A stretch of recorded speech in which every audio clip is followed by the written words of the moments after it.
TCC 1251 Become a kind servant devenir un serviteur aimable. Cher Père, nous te disons merci pour cette opportunité et la proportion de regarder dans ta parole. Nous invitons l'enseignant de l'Église, le Saint-Esprit d'accomplir son ministère comme nous nous assemblons. Seigneur, nous te demandons d'oindre la parole qui sort de ma bouche pour qu'elle trouve des racines dans les cœurs de toute personne qui va l'écouter. Père, je te prie pour l'illumination, la révélation, la compréhension dans la pensée de tous ceux qui vont l'écouter. Seigneur, je te remercie de m'avoir fait ministre du Nouveau Testament et je te dis merci pour le succès de ce message du fait que le Saint-Esprit est l'enseignant. Merci Seigneur, cela ne dépend pas de moi mais tout dépend de toi, et tu es fidèle. Nous te donnons la louange et te rendons grâce dans le nom de ton Fils Jésus-Christ. Amen. Gloire à Dieu.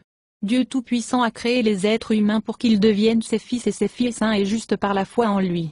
Dieu nous a créés avec la capacité de le recevoir, son esprit et sa vie, dans notre être, puis de refléter ou d'afficher son caractère au monde qui nous entoure. Éphésiens 1 versets 4 à 5. Jésus nous montre à quoi cela ressemble. Jésus est Dieu devenu homme sans cesser d'être Dieu. Sur terre, Jésus n'a pas vécu comme Dieu. Il a vécu comme un homme, comme un fils de Dieu, dans la dépendance de Dieu, son Père. Ce faisant, Jésus, dans son humanité, nous a montré à quoi ressemblent les fils et les filles de Dieu. Jésus est le modèle de la famille de Dieu. Romains 8 verset 29. Il y avait un air de famille entre Jésus et son Père céleste, et il devrait y en avoir un entre nous et notre Père céleste. Nous démontrons la famille à travers la façon dont nous traitons les gens. Éphésiens 5 versets 1 à 2. En tant qu'enfant, copiez leur Père et vous, en tant qu'enfant de Dieu, copiez-le. J. B. Phillips. Vivez une vie remplie d'amour pour les autres, à l'exemple du Christ qui vous a aimé et s'est sacrifié pour enlever vos péchés. NLT. Notre responsabilité numéro 1 en tant que chrétien est de devenir de plus en plus semblable au Christ dans nos actions et nos attitudes, afin que nous représentons fidèlement Dieu notre Père au monde qui nous entoure, tout comme Jésus l'a fait. Nous devons imiter l'exemple de Jésus. Jean 14 versets 9 à 10. Jean 2 verset 6. Jésus a dit que la façon dont Dieu veut que nous agissions se résume en ces mots. Aimez Dieu de tout votre cœur, de toute votre pensée et de toute votre âme, et aimez votre prochain comme vous-même. Matthieu 22 versets 37 à 40. Cet amour n'est pas un sentiment. C'est une action. Aimer Dieu signifie obéir à sa loi morale, son norme du bien et du mal, selon sa parole écrite. Aimer notre prochain, c'est traiter les gens comme nous voulons être traités. La façon dont vous traitez les gens est une expression de votre amour pour Dieu, parce que l'amour des autres est une question d'obéissance. Si vous n'aimez pas les autres, vous n'aimez pas Dieu parce que vous ne lui obéissez pas. Jean 4 versets 20 à 21. Jésus est notre exemple de ce à quoi ressemble cet amour. Nous devons nous aimer les uns les autres, ou traiter les gens, comme Jésus a traité les gens. La nuit avant que Jésus soit crucifié, il a dit à ses apôtres, Jean 13 verset 34 verset 35. Je vous donne un nouveau commandement, aimez-vous les uns les autres. Comme je vous ai aimé, vous devez vous aimer les uns les autres. Votre amour l'un pour l'autre prouvera au monde que vous êtes mes disciples. NLT. Cet amour est commandé dans l'Ancien Testament, la loi de Moïse, Deutéronome 6 verset 4. Lévitique 19 verset 17. Elle est nouvelle, en ce que Jésus a démontré cet amour d'une manière que le monde n'avait jamais vue auparavant. L'amour que Jésus manifeste donne, sert et pardonne. Cet amour désire le bien des autres. Le bien ultime est que les gens viennent à la connaissance de Jésus pour sauver. Il aime ses ennemis et ceux qui ne peuvent pas ou ne veulent pas retourner l'amour. Cet amour ne cherche pas à se venger. Il confie l'administration de la justice au Dieu Tout-Puissant, le juge juste. Pierre 2 versets 21 à 23. Pour la plupart d'entre nous, aimer les gens est un défi parce que, même si nous sommes maintenant des fils et des filles de Dieu, les gens nous ennuient toujours, nous frustrent, nous mettent en colère et nous blessent. Nous avons encore des modèles de pensée, des habitudes et des comportements qui ne sont pas semblables à ceux de Christ et qui se sont développés avant. Nous sommes devenus des disciples de Jésus. Il faut les exposer et les traiter. Changer notre façon de penser sur les choses, nous-mêmes et les autres par rapport à Dieu, est vital pour ce processus. Nous avons souligné dans la dernière leçon que Jésus voyait les hommes et les femmes comme étant précieux pour Dieu le Père, Luc 15. Dans cette leçon, nous allons continuer à examiner certains changements que nous devons faire dans notre façon de penser qui nous aidera à traiter les gens d'une manière qui reflète l'exemple que Jésus nous a donné. Jésus, dans son humanité, se voyait comme un serviteur de Dieu et des hommes. Dans le contexte de l'attitude de Jésus envers Dieu et les gens, Paul a écrit, vous devriez penser de la même façon que Christ Jésus. Philippiens 2 verset 5, Nirvé. Paul a continué à expliquer que Jésus s'est humilié en prenant sur lui la nature humaine et en étant né dans ce monde. Il s'humilia et devint un serviteur qui donna sa vie, non seulement pour ses amis, mais aussi pour ses ennemis. Il était entièrement obéissant à son Père, un serviteur, dans tout cela. Philippiens 2 versets 5 à 8. Celui qui est humble voit sa véritable relation à Dieu et aux hommes, serviteur de Dieu et serviteur des autres. Un serviteur est une personne dévouée à autrui. Il sert Dieu par l'obéissance et le respect. Il sert son prochain en lui donnant de l'aide, de l'assistance et de l'aide. La nuit avant que Jésus soit crucifié, lui et ses 12 apôtres ont célébré ensemble un repas pascal. La plupart de ce que Jésus leur dit cette nuit-là avait pour but de les instruire sur la façon dont ils devaient se conduire une fois qu'ils seraient retournés au ciel. Les Juifs avaient coutume de se laver les pieds lorsqu'ils entraient dans une maison. À un moment donné, le soir, Jésus lava les pieds de ses disciples et expliqua pourquoi il le faisait. « Puisque moi, le Seigneur et Maître, j'ai lavé vos pieds, vous devez laver les pieds des autres. Je vous ai donné un exemple à suivre. Faites comme je vous l'ai fait. » Jean 13 versets 14 à 15. La Bible du Sommeur. Laver les pieds avant un repas était une tâche humble et servile. C'était le devoir d'un serviteur. Jésus était que ses disciples soient prêts à se servir les uns les autres comme lui, leur Seigneur et Maître, était prêt à le faire, même dans des tâches minables et désagréables. Nous ne lavons plus les pieds de cette façon, alors à quoi ressemble le service pour nous? Paul nous donne un aperçu. Dans le contexte de l'humilité comme Jésus, Paul a commenté sur la façon de penser et de traiter les autres. Philippiens 2, versets 3 à 4. Ne soyez pas égoïstes. Ne vivez pas pour faire bonne impression sur les autres. Soyez humbles, en pensant que les autres sont meilleurs que vous. Ne pensez pas seulement à vos propres affaires, mais intéressez-vous aussi aux autres et à ce qu'ils font. La Bible du Sommeur. Les serviteurs se concentrent sur celui qu'ils servent. Paul a exhorté les chrétiens à ne pas se concentrer uniquement sur ce qui les intéresse, ou se considérer comme supérieurs, mais penser aux autres et à leurs intérêts. Même si vous êtes plus intelligent ou plus habile, même si cette personne est ennuyeuse, vous ne pouvez pas la traiter comme ça. Vous avez autant besoin de la grâce de Dieu que, qu'est-ce qui fait que vous êtes meilleur que n'importe qui d'autre? Qu'avez-vous que Dieu ne vous a pas donné? Corinthiens 4 verset 7, la Bible du Sommeur. Paul a aussi écrit, « Car vous, frères, avez été appelés à la liberté. Seulement, ne laissez pas, votre liberté être un encouragement pour votre chair et une occasion ou une excuse, pour l'égoïsme, mais par amour vous devriez vous servir les uns les autres. » Galates 5 verset 13, Amplified Bible. Ce genre d'amour pense, comment Dieu m'a traité, et comment je voudrais être traité si j'étais la personne ennuyeuse qui m'a ennuyé, ou celui qui m'a irrité, frustré, ou blessé. La loi de Dieu dit que nous devons aimer notre prochain comme nous-mêmes. Sur terre, Jésus a raconté ce qu'on appelle la parabole du bon samaritain pour illustrer ce que signifie aimer son prochain. Luc 10 versets 25 à 37. Un avocat demanda à Jésus ce qu'il devait faire pour hériter de la vie éternelle. Les avocats étaient des chefs religieux qui étaient bien versés dans l'Ancien Testament, en particulier les 5 premiers livres. Beaucoup étaient scribes. Le motif de cet homme derrière la question était de tester Jésus. Jésus a reconnu son motif et a demandé à l'homme, « Que dit la loi ?» Auquel le scribe a répondu, « Aime Dieu et aime votre prochain » Deutéronome 6 verset 5, Lévitique 19 verset 18. Sa réponse était correcte, mais son motif était erroné.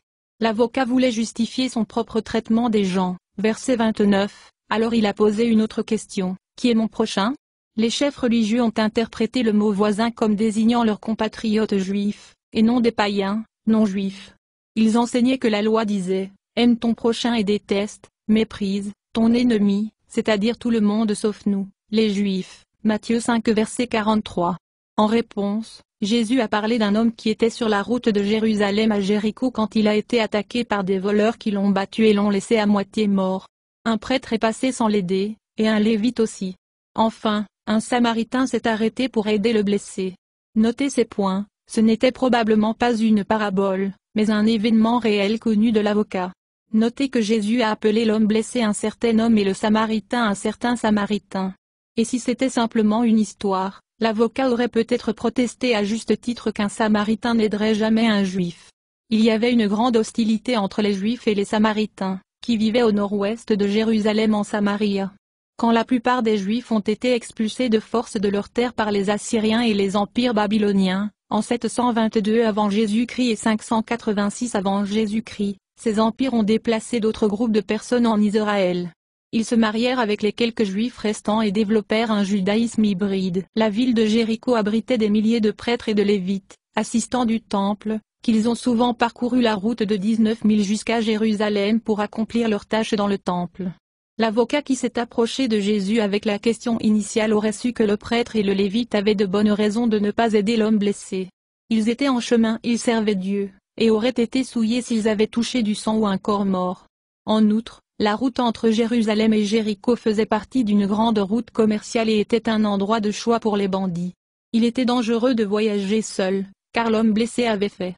L'homme blessé a eu ce qu'il méritait pour sa stupidité, pour avoir voyagé seul.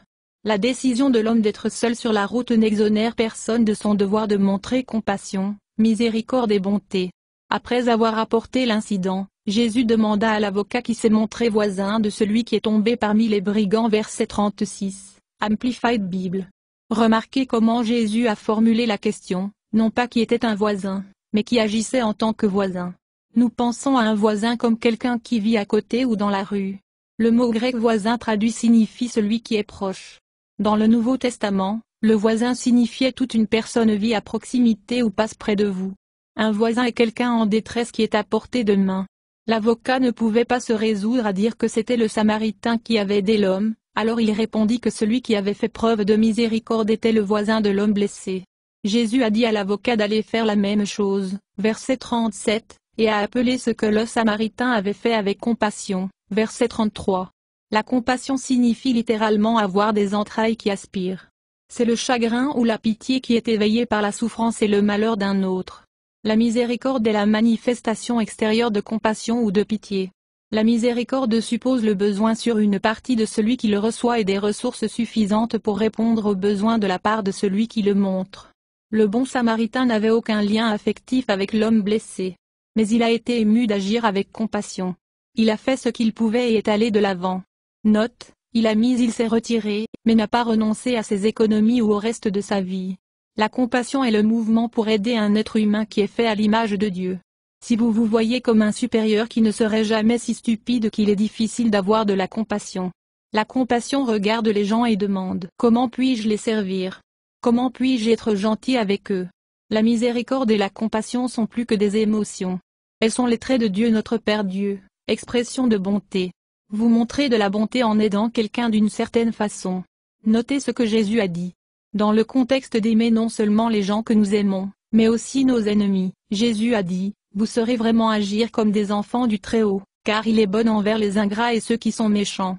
Vous devez être compatissants, comme votre Père est compatissant. Luc 6 versets 35 à 36, la Bible du Sommeur.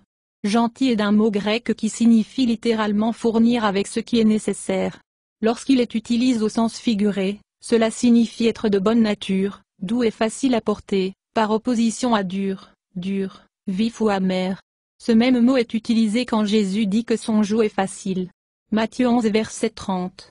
Remarquez ce que Paul a écrit sur la bonté de miséricorde et le contraste avec ce qui n'est pas compatissant ou gentil. Colossiens 3 versets 12 à 13.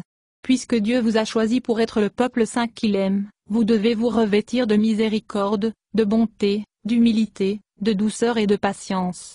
Vous devez faire des concessions pour les fautes de l'autre et pardonner à la personne qui vous offense. Rappelez-vous que le Seigneur vous a pardonné, alors vous devez pardonner aux autres. La Bible du Sommeur. Éphésiens 4 versets 31 à 32. Débarrassez-vous de toute amertume, colère, paroles dures et calomnie, ainsi que de tous les types de comportements malveillants.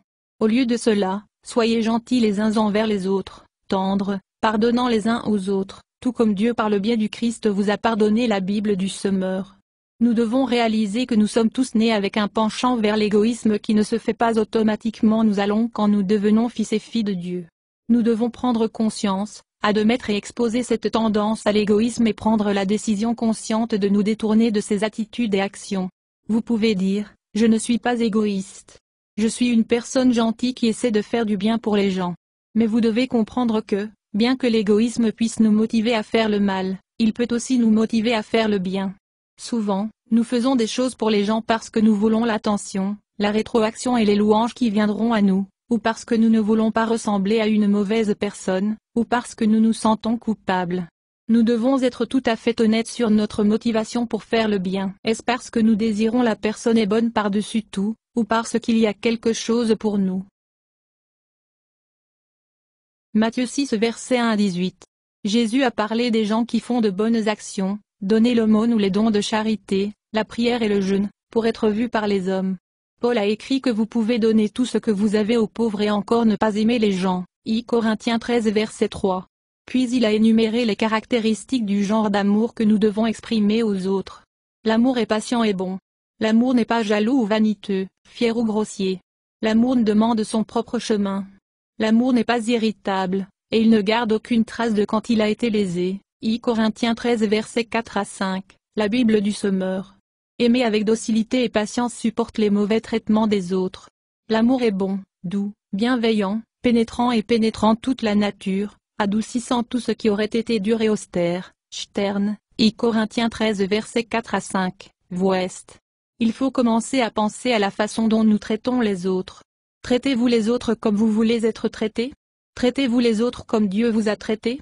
Posons des questions qui suscitent la réflexion. Vos paroles et vos gestes envers les autres sont-ils faciles à porter ou tranchants et amers? Êtes-vous dur ou concis avec les autres lorsque vous vous sentez impatient? Vous frappez les gens quand vous êtes frustré? Quand vous parlez aux gens, les écoutez-vous vraiment ou attendez-vous qu'ils prennent leur souffle pour que vous puissiez commencer à parler? Prévoyez-vous dans votre tête ce que vous allez dire ensuite plutôt que d'essayer de comprendre leurs points? Si vous n'êtes pas d'accord avec eux, les rejetez-vous comme des idiots?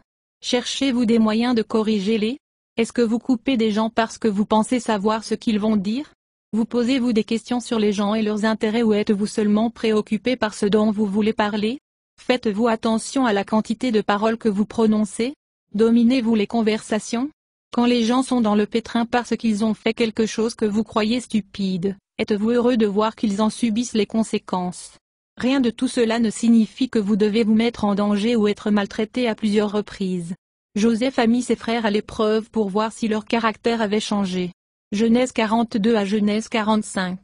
La bonté envers une autre personne peut signifier simplement prier pour elle à distance. Je prie pour son bien-être, son bonheur et sa protection. Pierre 3 verset 9. Bible amplifiée. L'amour veut le bien des autres et fait ce qu'il peut pour être bon dans toutes les circonstances et situations. Au lieu de prier, Dieu change les gens qui me dérangent, et si vous priez, aidez-moi à les voir comme vous les voyez et soyez bons et compatissants envers eux. Montrez-moi comment être un bon serviteur.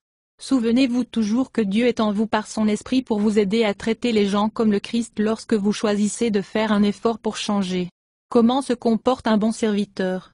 Comment vous concentrez-vous sur une autre personne? Jésus dit, traitez les autres comme vous voulez être traités. Beaucoup plus la semaine prochaine. Ma prière est que par ces leçons chacun de nous sera inspiré pour marcher comme Jésus a marché. Laissez Jésus vous faire confiance à travers sa parole, la Bible. Merci Seigneur pour votre merveilleuse parole que tu as choisie pour que ça passe par moi. Merci Seigneur de choisir des fils et des filles d'être conformes à l'image de Jésus-Christ et d'être faits comme tes enfants en caractère et en puissance. Pour tout ce qu'on entend. Que cette leçon puisse nous donner le désir de rechercher et de grandir en Jésus-Christ dans cet endroit. Seigneur, nous vous remercions et nous vous servons sur votre scène, notre désir c'est de demeurer en toi au nom de ton Fils Jésus-Christ. Amen.